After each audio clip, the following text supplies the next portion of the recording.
Hi guys, welcome to Take It Easy. நான் தான் உங்கள் பிரவீன். இன்றைக்கி நம்ம வீடியோவில் வாழை பயிருக்கான ஊட்டச்சத்துக்கள் என்னென்ன அப்படிங்கிறத பற்றி தான் பார்க்க போகிறோம். இதுக்கு முன்னாடி வீடியோவில் வந்து பார்த்துட்டிங்கன்னா ஒரு வாழை பயிர் வந்துட்டு ஒரு வருஷம் முழுக்க நான் என்னென்ன பண்ணினேன், அதனால் என்ன மாதிரியான விளைச்சல் வந்து நம்மளுக்கு கிடச்சிது அப்படிங்கிறத பற்றி தெளிவாக பார்த்தோம். இன்றைக்கி வீடியோவில் என்ன பார்க்க போகிறோன்னா, நான் ஒரு 3 பக்கெட்ஸ் வந்துட்டு அந்த வீடியோவில் வந்து மென்ஷன் பண்ணியிருப்பேன். இந்த பக்கெட்ஸ் மட்டும் யூஸ் பண்ணுங்கள், உங்களுக்கு சூப்பரான ரிசல்ட் வந்து கிடைக்கும் அப்படின்ட்டு. ஸோ அதுக்கு வந்துட்டு வெஸ்டா ஆல் கிரேட் பக்கெட்ஸ் அப்படின்னு சொல்லுவாங்க. அந்த 3 பக்கெட்ஸும் எந்தெந்த மந்தில் யூஸ் பண்ணணும், எந்தெந்த ஸ்டேஜில் என்னென்ன மாதிரி பர்பஸ்க்காக அண்டு என்னென்ன மாதிரியான விளைச்சல்கள் வந்து நம்மளுக்கு வந்து கொடுக்கும் அப்படிங்கிறது தான் இன்றைக்கி நம்ம வீடியோவில் வந்து தெளிவாக பார்க்க போகிறோம். இந்த வீடியோவை ஸ்கிப் பண்ணாமல் பாருங்கள். அப்போ தான் உங்களுக்கு என்ன மாதிரியான விளைச்சல் வந்துட்டு வரணும்னா எந்த மாதிரியான பக்கெட்ஸ் வந்துட்டு விடணும் அப்படிங்கிற முழுமையான ஐடியா வந்து கிடைக்கும். இந்த வீடியோக்குள்ளே போகிறதுக்கு முன்னாடி நம்ம சேனலுக்கு புதுசாக வந்திருக்கீங்கன்னா நம்ம சேனல் வந்து சப்ஸ்கிரைப் பண்ணிக்கோங்க. இந்த தகவல் உங்களுக்கு பிடிச்சிச்சுன்னா லைக் பண்ணுங்கள், மற்றவங்களுக்கும் ஷேர் பண்ணி விடுங்க. சரி, வாங்க வீடியோக்குள்ளே போகலாம். எடுத்த உடனே நம்ம வந்துட்டு அந்த பக்கெட்ஸ் பற்றி பேச வேண்டாங்க. ஸோ அதுக்கு முன்னாடி ஒரு விஷயம் வந்து நான் வந்து உங்களுக்கு சொல்லணும். ஒரு வீடு கட்டுறோம் அப்படிங்கிறப்ப நம்ம வந்துட்டு முக்கியமாக எதை பற்றி மென்ஷன் பண்ணுவோம்? பேஸ்மெண்ட் எந்த அளவுக்கு ஸ்ட்ராங்காக இருக்கோ அது வரைக்கும் பில்டிங் வந்து ஸ்ட்ராங்காக நிற்கும் அப்படின்னு சொல்லுவாங்க. எக்ஸாம்பிள் வந்து பார்த்துட்டிங்கன்னா வடிவேல் சார் கூட சொல்லுவார், என்னென்னா பில்டிங் ஸ்ட்ராங்கு பேஸ்மெண்ட்டாக வீக்கு. அதாவது நம்ம எந்த தான் எஃபோர்ட் போட்டு ஒரு பில்டிங்கை கட்டினாலும் அதோட பேஸ்மெண்ட் ஸ்ட்ராங்காக இல்லை அப்படிங்கிறப்ப லாஸ்ட்டில் வந்து பார்த்துட்டிங்கன்னா அது டெமாலிஷ் ஆயிரும், அதாவது இடிஞ்சு போயிடும். அதே மாதிரி தான் நம்ம வந்துட்டு ஒரு வருட பயிர் அப்படிங்கிறப்ப பார்த்துட்டிங்கன்னா ஒரு வருஷத்துக்கு 12 மாதம். அந்த 12 மாதங்களில் வந்துட்டு 4 பாகமாக பிரிக்கணும். அதாவது வந்து 3 months 3 months 3 months 3 months 3 பிரிச்சிட்டோம் அப்படிங்கிறப்ப 4 மாதம், அதாவது வந்து பார்த்துட்டிங்கன்னா 4 பீரியடாக வந்து பிரிச்சுக்கலாம். ஒவ்வொரு பீரியடுக்கும் நம்ம ஊட்டச்சத்துக்கள் கொடுத்துட்டே வந்தோம் அப்படிங்கிறப்ப தான் அந்த ஈல்டு அப்படிங்கிறது வந்துட்டு நம்மளுக்கு வந்து நல்லபடியாக கிடைக்கும். அதை வந்து பார்த்துட்டிங்கன்னா அதில் நீங்கள் மற்ற 3 மாதங்களில் எப்படி உரங்கள் கொடுத்தீங்கனாலும் சரி, உர மேலாண்மை எப்படி பண்ணிங்களாலும் சரி, ஆனால் இந்த ஃபஸ்ட்டு குவார்ட்டருக்கு பார்த்தீங்களா, முதல் கால் பகுதி, அந்த 3 மாதத்தில் உங்களுக்கு என்னெல்லாம் கொடுக்க முடியுமோ அதெல்லாம் கொடுத்துருங்க. அதெல்லாம் கொடுத்தீங்கன்னா மட்டும்தான் உங்களுக்கு கடைசியில் விளைச்சல் வந்து வரும். அதாவது வந்து பார்த்துட்டிங்கன்னா நம்ம ஃபஸ்ட்டு 3 மாதம் கொடுக்கறது வந்து பேஸ்மெண்ட் எப்படி இருக்கணும்? நல்லா ஸ்ட்ராங்காக இருக்கணும். அதாவது வந்து பார்த்திங்கன்னா ஒரு வாழைக்கு அடிமரம், அதுதான் பேஸ், சரிங்களா? அந்த அடிமரம் எந்த அளவுக்கு ஸ்ட்ராங்காக வருதோ அந்த அளவுக்கு தான் உங்களுக்கு கடைசியில் காயில் வந்துட்டு ரிசல்ட் கிடைக்கும். ஸோ அந்த நம்மளோட மெயின் கோல் என்ன அப்படின்னு சொல்லி கேட்டுட்டிங்கன்னா அடிமரத்தை வந்து ஸ்ட்ராங் பண்ணணும். கடைசியில் வந்துட்டு காய்க்கு இந்த உப்பை போடு, அந்த உப்பு போடு, இந்த மருந்தடி காய் வெயிட் ஏறும், இந்த மருந்தடி காய் சீப்பு அதிகமாக வரும். ஃபஸ்ட்டு 3 மாதத்தில் என்ன கொடுக்குறீங்களோ அதுதான் உங்களுக்கு லாஸ்ட்டில் ரிசல்ட்டாக கிடைக்கும். ஸோ அந்த ஃபஸ்ட்டு 3 மாதத்துலங்கும் போது நம்ம கொடுக்க வேண்டியது என்னென்னா வேர் வளர்ச்சிக்காக டிஏபியும் ஹியூமிக்கும், அதுக்கப்புறம் களை மேலாண்மை மஸ்ட்டு. ஏன்னா ஃபஸ்ட்டு 3 மாதத்தில் தான் இலைகள் வந்து இருக்கவே இருக்காது, களைகள் வந்துக்கிட்டே இருக்கும். ஸோ அந்த களை மேலாண்மை அப்படிங்கிறது வந்துட்டு நான் உங்களுக்கு சொல்லியிருக்கேன். அதாவது பார்த்துட்டிங்கன்னா மில்க்வாட் அண்டு ஃபெரியோ, இந்த ரெண்டையும் வந்து கம்பைன் பண்ணி அடிக்கணும் அப்படிங்கிறது. ஸோ அதே மாதிரி அடித்து களை மேலாண்மை வந்து நீங்கள் பண்ணிக்கோங்க. ஸோ இப்போ இந்த 3 மாதத்தில் கொடுக்க வேண்டிய ஊட்டச்சத்துக்கள் என்ன, அதாவது வந்து முதல் 90 நாட்களில் என்ன கொடுக்கணும் அப்படின்னா, வேர் வளர்ச்சிக்கு கொடுத்ததுக்கப்புறம் ஆல் 25 அப்படின்னு சொல்கிற ஒரு பக்கெட் இருக்குங்க. வெஸ்டாவில் ஆல் 25 அப்படிங்கிற பக்கெட் இருக்குது. ஸோ இந்த ஆல் 25னா 25 எல்லாமே வந்து 25 அப்படிங்கிற விதத்தில் வந்து கலந்துருக்கும். ஸோ இது என்னென்ன கலந்துருக்கும் அப்படின்னு சொல்லி நீங்கள் வந்து பார்த்துக்குங்க. Nitrogen, nitric nitrogen, ureic nitrogen, water soluble phosphorus, soluble potassium, magnesium oxide. இப்போ வந்துட்டு நான் சொன்னதில் முக்கியமாக நீங்கள் கவனிக்க வேண்டியது பாஸ்பரஸ், சரிங்களா? Water soluble phosphorus. இந்த பாஸ்பரஸ் அப்படிங்கிறது நீங்கள் என்ன உப்பு கொடுத்தீங்கனாலும் கிடைக்கவே கிடைக்காது. உங்கள் பக்கத்தில் அக்ரி யாராச்சும் வந்தாலும் கேட்டு பாருங்கள் பாஸ்பரஸோட வேலை என்ன அப்படின்னு சொல்லிட்டு. மெயினாக வந்து பார்த்துட்டிங்கன்னா வேர் வளர்ச்சி, அதாவது வந்து பார்த்திங்கன்னா வேர் வளர்ச்சி கொடுத்து நம்ம கொடுக்குற ஊட்டச்சத்துக்கள் கொடுக்குறோம் பார்த்தீங்களா, உரம், அந்த உரத்தையெல்லாம் எடுத்து வேருக்கு கொடுக்கறது எது அப்படின்னு சொல்லி கேட்டிங்கன்னா இந்த பாஸ்பரஸ். நம்ம கொடுக்குற இந்த ஆல் 25 பக்கெட்டில் வந்து பார்த்துட்டிங்கன்னா இந்த பாஸ்பரஸோட கண்டென்ட் வந்துட்டு 25% இருக்கும். அதாவது வந்து பார்த்துட்டிங்கன்னா 100%த்தில் 25% பாஸ்பரஸ் இருக்கும். ஸோ அதனால் நம்ம என்னெல்லாம் உப்பு கொடுக்குறோமோ அதெல்லாம் இது சரியான விதத்தில் எடுத்து வேருக்கு கொடுத்து அது மரங்களில் அதுங்களில் இருக்கிற தண்டு, இலை, அந்த மாதிரி பாகங்களுக்கு போயிட்டு நல்ல ஒரு வளர்ச்சியை வந்துட்டு தூண்டு வைக்கும். ஸோ அதுக்கு தான் இந்த பாஸ்பரஸ் அப்படிங்கிறது வந்துட்டு மெயினாக வந்து நீங்கள் கொடுத்தாகணும். ஸோ இந்த AL25 அப்படிங்கிற அந்த வெஸ்டா ப்ராடக்ட்டில் வந்துட்டு இந்த கண்டென்ட் வந்துட்டு நம்மளுக்கு ரொம்பவுமே இருக்குது. நான் இந்த கண்டென்ட் மட்டும் தான் கொடுத்துட்ருக்கேன், அதை தான் உங்களுக்கு தெளிவாக சொல்லிட்டு இருக்கேன். தயவு செஞ்சு கவனமாக கவனிச்சுக்குங்க. AL25 சைடில் வந்துட்டு அதோட இமேஜ் வந்து உங்களுக்கு நான் டெலிகாஸ்ட் பண்ணிட்டுருப்பேன், அதையும் பார்த்துக்குங்க. இந்த பக்கெட்டை வந்து யூஸ் பண்ணுங்கள். ஏக்கராவுக்கு 10 கிலோ அப்படிங்கிற விதத்தில் வந்து யூஸ் பண்ணிங்கன்னா நான் சொன்ன பார்த்தீங்களா பேஸ்மெண்ட், அதை வந்து நீங்கள் சூப்பராக கொண்டு வந்துடலாம். இதை 40வது நாள் ஞாபகம் வச்சுக்கோங்க, 40வது நாள் வந்து கொடுத்துருங்க. அதுக்கப்புறம் வந்து பார்த்துட்டிங்கன்னா நான் சொன்ன மாதிரி ஒரு பொட்டாஷ் 20க்கு 20 கீர்த்தி ஸ்பிக்கில் வர்றது அண்டு சங்கமம் இதை கொடுத்து கால் மாறிடுறீங்க. இதை மட்டும் கொடுத்துட்டிங்கன்னா உங்கள் வேலை முடிஞ்சுதா? இல்லை, மறுபடி அகைன் கொடுத்துட்டு ஒரு 10 நாள் கழிச்சு 90வது 120வது நாளில் வந்துட்டு மறுபடியும் AL25 வந்துட்டு கொடுக்கணும். ஏக்கராவுக்கு 10 கிலோ. இந்த AL25 பக்கெட் கொடுத்தீங்கன்னா உங்களுக்கான பேஸ் நல்லா வரும். நல்லா ஒரு 4-5 மாதங்கும் போது நீங்கள் வந்து ஒரு மரம் ஒரு ஈல்டு கொடுக்க வேண்டிய ஸ்டேஜுக்கு வந்து வந்துடும். அதாவது வந்து பார்த்திங்கன்னா வளர்ச்சியை நல்லா கொண்டு வந்துடும், அடிமரத்தை பெருசு பண்ணிவிடும்.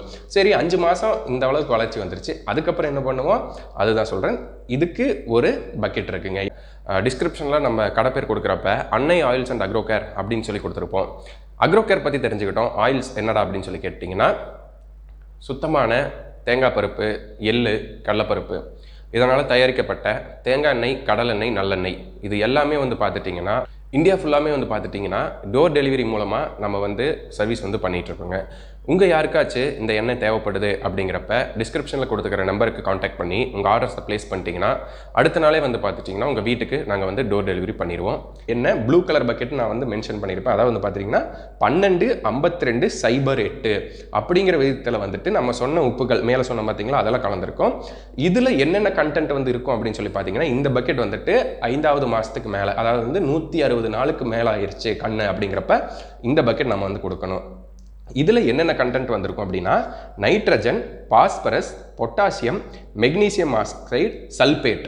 சரிங்களா, நான் மேலே சொன்னது என்னென்னு சொல்லியிருப்பேன், கீழே சொன்னதில் என்னென்னு சொல்லியிருப்பேன், கவனமாக கவனிச்சுக்கோங்க. இந்த ப்ளூ கலர் பக்கெட் வந்து நம்ம கொடுக்குறப்ப nitrogen, phosphorus, potassium, magnesium oxide, sulphate இது எல்லாமே கலந்துருக்கும். இதில் வந்து பார்த்துட்டிங்கன்னா பாஸ்பரஸ் அப்படிங்கிறது 52% கலந்துருக்குங்க. போன இதில் 25%, இதில் 52% வந்து கலந்துருக்கும். ஸோ இது வந்துட்டு எதுக்கு இப்போ மட்டும் இவ்வளவுதுன்னா நம்ம வந்து மரத்தை வந்து கொண்டு வந்துட்டோம், அதுக்கப்புறம் மரத்தை திடப்படுத்த ஆரம்பிக்கணும். ஸோ இந்த 2 மாதத்தில் மரத்தை வந்து உருளை வைக்கணும். அதாவது வந்து அடிமரத்தை எந்த அளவுக்கு குண்டாக்க முடியுமோ அந்த அளவுக்கு குண்டாக்கணும். சரிங்களா, உருளை வைக்கணும். அதுக்காக தான் பாஸ்பரஸ் கண்டென்ட் நிறையா இருக்கிற இந்த ஒரு கலவையை கொடுக்குறப்ப நீங்கள் அதுக்கப்புறம் கொடுக்குறீங்க பார்த்தீங்களா, இது வரைக்கும் கொடுத்துருந்தீங்க பார்த்தீங்களா உப்பு, அதை எல்லாத்தையுமே மறுபடியும் மண்ணில் இருக்கக்கூடிய உப்புகளை எடுத்து மரத்துக்கு கொடுக்கும். இதை 160வது நாள் மற்றும் 200வது நாள் அப்படிங்கிற விதத்தில் வந்து கொடுத்துருங்க. கொடுத்து முடிச்சதுக்கப்புறம் தார் வந்து ஈன ஆரம்பிக்கும். சரிங்களா, ஈன ஆரம்பித்ததுக்கப்புறம் தார் வந்து ஒரு அரைத்தார் ஆனதுக்கப்புறம் நான் சொன்ன ரீமர் அப்படிங்கிற ப்ராடக்டை வந்துட்டு தெளிவாக சொல்கிறேன். ரீமர் அப்படிங்கிற ப்ராடக்டை வந்து நீங்கள் வந்து ஸ்ப்ரே பண்ணி விடணும். தார் முழுக்க நல்லா நலையிற மாதிரி ஸ்ப்ரே பண்ணி விட்டுட்டு நீங்கள் வந்து இதில் வந்து ஆரஞ்சு பக்கெட் வருங்க. அதாவது வந்து பார்த்திங்கன்னா 120060 அப்படிங்கிற விதத்தில் வந்து கலந்துருக்கும் இந்த ஆரஞ்சு பக்கெட். இதில் என்னென்ன கலந்துருக்குன்னா nitrogen, phosphorus, potassium, magnesium oxide, sulphate. இது வந்துட்டு நம்ம ப்ளூ பக்கெட் கொடுத்தோம் பார்த்தீங்களா, அதே பக்கெட்டு தான், அதே கண்டென்ட் தான். நான் சொல்கிற விகிதத்தில் வந்து மாறி இருக்கும். அதாவது வந்து பார்த்துட்டிங்கன்னா இதில் பாஸ்பரஸ் சுத்தமாக இருக்காது. சரிங்களா, என்னென்ன இருக்கும், பொட்டாசியம் வந்து 60%, மெக்னீசியம் ஆக்சைடு 5%, சல்பேட் 26%. சரிங்களா, இப்போ நீங்கள் ஒரு அக்ரி வச்சு தான் பார்த்துட்ருப்பீங்க. அந்த அக்ரிகிட்ட கேளுங்க வெயிட் ஏறணும்னா என்னென்ன கொடுக்கணும், பொட்டாஸ், மெக்னீசியம் சல்பேட், சல்பேட் இந்த 3 கொடுத்தோன்னா காய்க்கான வெயிட் ஏறும். அந்த 3மே இதில் வந்துருச்சுங்களா. ஸோ நல்லா ஈல்டு கொடுக்க ஆரம்பிக்கும். நம்ம பாஸ்பரஸ் கண்டென்ட் வந்துட்டு போன டைம் வந்து பக்கெட்டில் கொடுத்துருக்கோம். ஸோ நம்ம கொடுக்கக்கூடிய பொட்டாசையும் மெக்னீசியம் சல்பேட்டையும் எடுத்து வேர்க்கு கொடுக்க வேண்டிய வேலையை பாஸ்பரஸ் கண்டென்ட் வந்து பார்த்துக்கும். நம்ம கொடுக்குற உரங்கள் வீணாகாமல் மரத்துக்கு சென்றடையும், நம்மளுக்கான ஈல்டும் வந்து கிடைக்கும். இதை வந்துட்டு 2 டோஸாக கொடுத்துருங்க. ஏக்கராவுக்கு 10 கிலோ என்ற விதத்தில் வந்து கொடுத்துருங்க. இது மட்டும் இதில் கலந்துருக்கா, வேறு எதுவுமே கலந்துருக்கு அப்படின்னு கேட்டிங்கன்னா நான் சொல்லியிருப்பேன் இந்த பக்கெட்டை மட்டும் கொடுங்க, வேறு உப்பே கொடுக்க வேண்டாம் அப்படின்ட்டு. ஏன் சொன்னேன் அப்படிங்கிறத இப்போ சொல்கிறேன், கவனிச்சுக்குங்க. இதில் வந்துட்டு என்னென்ன உப்பு கலந்துருக்கும், நீங்கள் ஒரு அக்ரியை வந்து கேட்டிங்கன்னா இரும்பு சத்து குறைபாடு இருந்துச்சுன்னா எட்டான்னு சொல்கிற ஒரு கண்டென்ட் வந்து கொடுக்க சொல்லுவாங்க. அப்புறம் ஃபல்விக் ஆசிட், அமினோ ஆசிட் வளர்ச்சியை தூண்டுறக்கு, போரான், காப்பர் சேம் வளர்ச்சிக்காக, அயன் இரும்புச்சத்து குறைபாடாக இருந்தால் கொடுப்போம். மேங்கனீஸ் கொடுப்போம். மாலிப்டினம் யாருமே கொடுக்க மாட்டீங்க, இதில் இருக்கும். ஜிங்க் இதில் இருக்கும். இப்போ இத்தனை கண்டென்ட் உள்ளே வர்றப்ப ஜிங்க் அப்படின்னு நான் சொன்னேன் பார்த்தீங்களா, அது வந்துட்டு நான் முன்னையே சொல்லியிருப்பேன், சருகு நோய் வர்றப்ப இலை பழுக்க ஆரம்பிக்கும். அந்த இலை பழுப்பை நிறுத்தணும் அப்படிங்கிறப்ப ஜிங்க் கண்டென்ட் வந்து இருந்துச்சுன்னா நம்மளுக்கு கருப்பு நிறமாகவே இருக்கும், அதாவது பச்சையாகவே இருந்துட்டு இருக்கும். நம்மளுக்கு வந்து இலை சருகு நோயிலிருந்து காப்பாற்றிக்கலாம் அப்படின்ட்டு. ஸோ அதுக்கு வந்து என்ன கொடுக்கணும்னா ஜிங்க், அந்த ஜிங்க்கும் இதில் வந்துடுது. மாலிப்டினம் கொடுக்கணும், வந்துடுது. இரும்புச்சத்து குறைபாடாக இருந்துச்சுன்னா மரம் தொங்க ஆரம்பிக்கும். ஸோ அந்த இரும்புச்சத்துக்கு அயன் அண்ட் எட்டா எல்லாமே வந்துடுது. இப்போ வந்து பார்த்துட்டிங்கன்னா ஒரு அக்ரியை வச்சு நீங்கள் என்னென்ன எழுதி கொடுப்பாங்களோ அத்தனையும் இந்த பக்கெட்டில் வந்துடுது. நீங்கள் தனியாக போய் இந்தந்த உப்பு கொடுங்க, எனக்கு போரான் கொடுங்க, காப்பர் கொடுங்க, சல்பேட் கொடுங்க, சல்பர் கொடுங்க அப்படின்னு நீங்கள் எந்த கடையிலும் கேட்க தேவையில்லை. ஜஸ்ட் ஒரு பக்கெட்டை வாங்குறீங்க, வாங்கி விடுறீங்க, உங்கள் விளைச்சலை நிரூபிச்சுட்டு போயிட்டே இருக்கிறீங்க. நான் இப்படித்தான் பண்ணினேன், நல்லபடியான விளைச்சல் வந்து எனக்கு கிடச்சிது. நான் என்னோட விவசாயிங்களுக்கு, என் கடைக்கு வரக்கூடிய விவசாயிகளுக்கெல்லாம் இதை தான் ரெக்கமெண்ட் பண்ணிகிட்டு இருக்கேன். நல்ல ஒரு விளைச்சல் வந்து கிடச்சிட்டு இருக்குது. நீங்களும் உங்கள் பக்கத்து கடைகளில் கேளுங்க. அப்படி கிடைக்கல அப்படிங்கிறப்ப என்னோட கான்டாக்ட் கீழே கொடுத்துருப்பேன், அதுக்கு கூப்பிடுங்க, நம்ம வந்துட்டு அரேஞ்ச் பண்ணி கொடுக்கலாம். முக்கியமாக இன்னொரு விஷயம், ஒரு வருட பயிர், அதாவது பார்த்துட்டிங்கன்னா வாழை அப்படிங்கிறது வந்து என்ன கண்டுபிடிச்சிருக்காங்க ஆராய்ச்சியில் அப்படின்னா, கிட்டத்தட்ட வந்து பார்த்துட்டிங்கன்னா ஒரு ஹெக்டேருக்கு 50 டன், அதாவது 50,000 கிலோ சத்துக்களை வந்து உறிஞ்சும். ஏன்னா வாழை அப்படிங்கிறப்ப நீங்கள் வந்துட்டு முன்னையே பார்த்துருப்பீங்க, மரம் வந்து பார்த்துட்டிங்கன்னா வெட்டி வெளியே வீசுகிறப்ப முடியவே முடியாது. ஏன்னா அந்தளவுக்கு வெயிட்டாக இருக்கும். ஏன் அப்படின்னா அந்தளவுக்கு மண்ணில் இருக்கக்கூடிய சத்துக்களை வந்து உரியுது. அதாவது வந்து பார்த்துட்டிங்கன்னா ஒரு ஹெக்டேருக்கு 50 டன் அப்படிங்கிறப்போ ஒரு ஏக்கராவுக்கு 20 டன்னுக்கு கிட்டத்தட்ட 20 டன் 20,000 கிலோ அளவுள்ள சத்துக்களை வந்து உறிஞ்சுது. நம்ம வந்துட்டு எனக்கு தெரிஞ்சு மேக்சிமம் ஒரு 1 to 2 டன், அதாவது வந்து ஒரு 1000 to 2000 கிலோ அளவுக்கு தான் நம்ம வந்து உப்பு கொடுக்குறோம். மீதி 18,000 என்னடா பண்ணும் அப்படின்னு சொல்லி கேட்டிங்கன்னா மண்ணில் இருக்கக்கூடிய சத்து. அதனால தான் நான் சொல்லியிருப்பேன், மண்ணை மண்ணாக மாற்றணும், அதுக்கப்புறம் விவசாயம் பண்ணணும் அப்படின்ட்டு.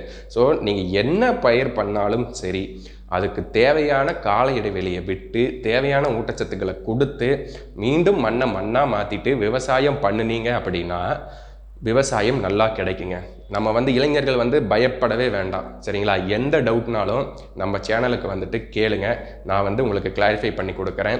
எனக்கு தெரியல அப்படிங்கிறப்ப மற்ற விவசாயிகள், மற்ற மருந்து கடைக்காரங்க, உரக்கடைக்காரங்கள்ட்ட கேட்டு உங்களுக்கான பதிலை வந்து நான் சொல்லுவேன். அதில் வந்து நீங்கள் எந்த ஒரு டவுட்டும் எடுத்துக்க வேண்டாம்.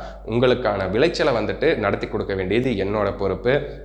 நான் ஃபஸ்ட் டைம் விவசாயம் பண்ணினேன், இவ்வளோ கான்ஃபிடென்ட்டாக சொல்கிறேன் அப்படிங்கிறப்ப, இதை வெளியே சொல்கிறேன் அப்படிங்கிறப்ப எனக்கு எவ்வளோ கான்ஃபிடென்ட் இருக்கணும். நான் இதை கண்கூடாக பார்த்துருக்கேன். இந்த 3 பக்கெட்டையும் ட்ரை பண்ணுங்கள். பெஸ்ட்டா ஆல் கிரேட் பக்கெட்ஸ் நீங்கள் கண்டிப்பாக ட்ரை பண்ணுங்கள். உங்களுக்கான விளைச்சலை வந்துட்டு நீங்கள் எடுங்க. மீண்டும் ஒரு நல்ல வீடியோவில் சந்திக்கிறேன். நன்றி, வணக்கம்.